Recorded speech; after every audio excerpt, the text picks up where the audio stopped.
What's up guys, Kitty here. Welcome to my Pokemon Pocket TCG Triumphant Light patch deck tier list. So, let me quickly explain my rationale behind this. Okay, let's say Moltres. If you put Moltres in a deck alone, it's gonna be D tier. But paired with its best partner, Charizard, it's a pretty decent deck. So I'm gonna rate these cards according to when they're paired with their best partners. So let's get that right out of the way and start. Now before we get into it, don't forget to slap the button so hard just like fans used to stop being you were a naughty kid. And sub the channel for free for more awesome Pokemon Pocket TCG content. So now let's get into it. Now that we've rated Charizard and Moltres, because this is a pretty decent deck. Especially when some of the cards are quite tough to KO in one shot. But Charizard does that still. So now let's start rating the grass types. Okay, Celebi has always been a really good card. I'm going to say it's A tier. But of course with decent support like an Execute and Executor tanking, then yeah, Celebi is pretty good. But honestly, Executor is definitely S tier. He's the king of all the Pokemon EXs out there right now. I mean, yeah, Arceus is good, but you just can't beat this guy. This guy's 160 HP, is thick, and if you're good at coin flipping, it actually wins you games really fast. So let's say you go first. You evolve into your Executor, and then you flip heads. They are pretty much dead. So there we go. Executor, just crazy as usual. Venusaur, such a joke. I mean, I really hope that they buff Venusaur, but I don't really think they buff cards in this game, so I guess rip for now, Venusaur. Yanmega, it's a pretty decent card. I'm gonna rate it rank A because with only 3 energy, like whatever it is, you can even pair it with a Dialga. It's gonna accelerate that energy real fast. So Yanmega hits hard quickly. Leafeon. Okay, this one, I'm a little bit. I'm kind of struggling whether I should put it S tier or A tier. I'm gonna say S tier because with its ability, it accelerates energy, and if you pair it with a Celebi or a Yanmega, this thing does wonders. So I guess I'm gonna rate it S tier because you can even pair it with water energy and Irida. Then you can heal up even more. That is, already with the Erica. So these things just never die. It's crazy. Imagine a Celebi plus a Leafeon that doesn't die. Yeah, you don't want to deal with that any day. So, let's go to the fire types. Arcanine, it's kind of falling out of favor, but I still think it's okay. Then Infernape. I'm going to rate Infernape B because it does hit quite hard. And with a good Dawn, you can actually go for 2 attacks in a row. Consecutively. And then you, bam, just KO 2 Pokemon EXs and win the game just like that. Alright, next up. Blastoise. Kind of same as the Venusaur. Sorry, you're not good enough. And then Starmie. Strong as always.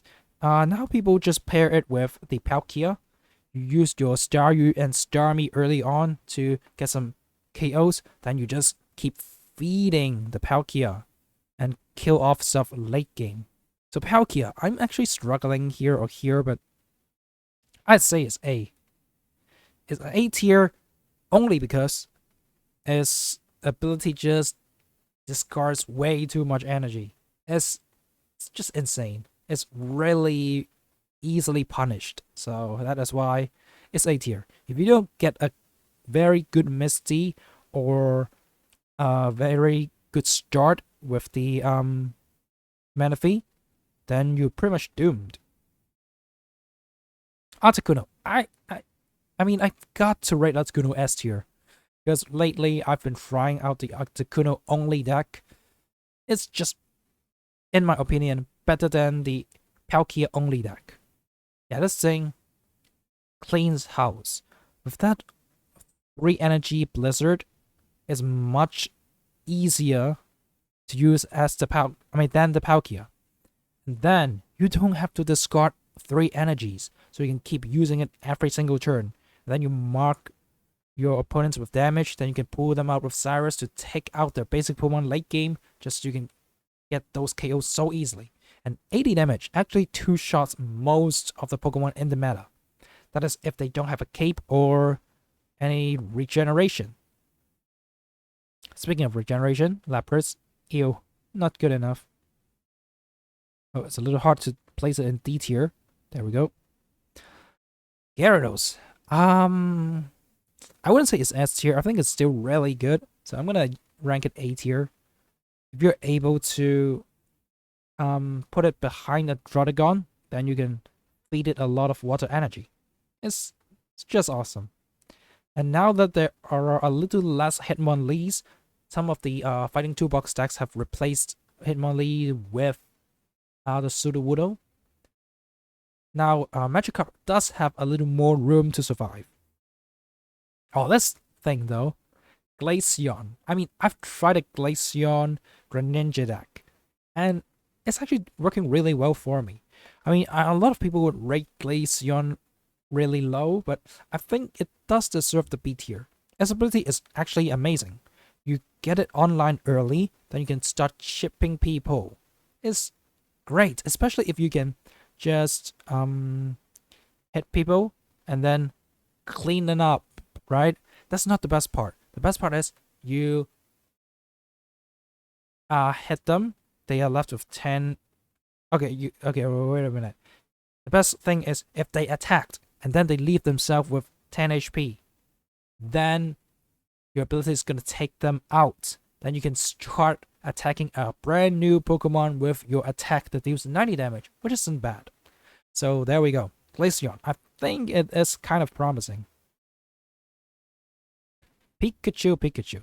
I mean, it used to be S tier, obviously, but now the meta is slowing down quite a bit, so I think Pikachu is at B tier, just like his cute little friend, Pachirisu. Don't get me wrong, these two paired with each other is still a pretty strong deck. That is with Zapdos. Yeah, so I think they are all at B tier right now. Because of the meta slowing down, obviously. But if you run into a ton of Palkias or Gyarados, then this deck is definitely still strong. Gengar, I'm sorry. This card is a joke. Here. Mewtwo, though, has fallen out of favor. I don't even see any Mewtwo being played for the past, like, I don't know, 2-3 weeks. So, yeah, Mewtwo is just a little bit... I don't know the word, but it just doesn't compete with the strongest decks right now.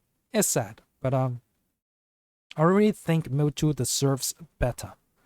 And Mew... Okay, the problem with Mew right now is there's not a lot of good attacks to copy. I mean, there are a lot of good attacks, but the attacks are not big enough. As you can see, all these guys over here, only the Palkia attack is strong enough to, you know, get the one shot on. And of course, yeah, that's a Charizard, but you don't see that very, very often. But it's actually justified that Mew is B tier, not lower, because we do see a lot of Palkia right now. That is why adding a Mew to your deck is not that bad an idea. The thing is, it does compete with energy consumption. That is why you have to save enough energy for the Mew as well. Miss Magus, B tier. The confusion is kind of iffy sometimes, and the 70 damage just does not make the cut. Okay, next up. Lunala. I'd say it's a lot worse than Darkrai, because you just heal yourself. But with Darkrai, you mark your opponent, getting those KOs easier, and then you can even yank them out with Cyrus late game. So Darkrai much better than its counterpart. I'm a champ. I wouldn't rate it D tier. I think it's okay sometimes, but now that a lot of the fighting types are online, like a Redacto, even a Garchomp, I think it is justified to put it at D tier because it's a stage 2 as well. Marowak though, always an amazing card if you're good with flipping hats. Yeah, I'm gonna rate it B tier. You get Kubong Dang if you go second and then you evolve into Marowak, flip 2 hats. Well, I don't think anybody can compete with that, right? And Aerodactyl, I think it's a pretty decent card. The main problem with Aerodactyl is you have to draw into that old Ember. If you do not, then, well, I say good luck. Delayed. I don't think it's that good at Pokemon. I actually got a lot of hype with this, but main problem is, again, it's a stage 2. And if your opponent does not have enough energy, it does not hit too well. Garchomp. Another new EX. I mean, I would love to put it in B tier, but I just think the 3 energy for 100, yeah, just does not make it strong enough. Yeah, I don't think this card measures up to its hype. I would rate it C tier. The linear attack, not bad at all. You can KO executes on the bench, nice. But the thing is, 3 energy for 100 just makes it kind of weak late game. And it's a stage 2 card. It should not be late. I mean, it should not be weak in the late game. Okay, Weavile. I'd say it's kind of B or C tier. At first, I kind of loved it, but later I kind of aim to realize you have to go for an energy on your Darkrai first, and then dawn it to your Weavile in the active spot. That's strong, but if you don't got all that combo, then the Weavile just does not hit hard enough early enough. So I'd say I'd rate it C tier after a lot of testing. Okay, Dialga. This card is not exactly the easiest to rate. I mean, I would say it's A tier because it accelerates energy. And with just 2 Dialgas, you can accelerate energy on your first attack and then attach manually, then go for a Dawn, and then it hits for 100 suddenly. Yeah, this thing is quite insane early on. You can cheese a lot of early victories if your opponent is not expecting you to kill them, or if they only draw 1 basic Pokemon. So yeah, this card is pretty decent, and the energy acceleration is just crazy. Oh, Probopass. I mean, as much as I love defensive Pokemon, like the Shieldon, yeah, this thing is just not hitting hard enough. So I'm gonna say it's C tier. I do like the design though. I just hope they made it a little bit stronger so it's more playable. Kind of a shame though. But anyway, Wigglytuff. I mean, I always wanted to try to make this work. I played a Wigglytuff Weezing deck at some point. If you want to check that out, you can find it on the channel. But it's not that strong, sadly. Wigglytuff is a crowd favorite, right? Yeah, Jigglypuff, Wigglytuff. Those are so cute. Oh, the Pidgeot. I'd say C tier. I mean, it's fun using the flutes to bring out KO'd Pokemon and make this thing hit even harder. But it's a little too specific, and it's a stage 2. So that is the main problem. Licky though. I don't know. Some people actually thought it was going to be S tier when it was released, right? I mean, I had kind of a little bit of doubts. I wanted to say it's B tier, but after trying it, I think it's C tier. if you're unlucky with flips, then it just does not do enough. 4 energy and you dealing 100, that is worse than a Garchomp. So you don't want that at all. And finally, Arceus. This card, I would say it's at least an A tier. With all the links, oh, people were so hyped. Ooh, we got a lot of links. Maybe we can make some really cool Arceus decks. But the only two that are really feasible, I would say, is the Crobat, obviously. But the thing is, it's a stage 2. That's the main problem, guys. And then, the other one that's good is the Caravine. That is actually a pretty good one. You can treat it as a Skarmory, but without the need of drawing a Pokemon 2. The thing is, you have to draw the Arceus, so that's kind of the same thing.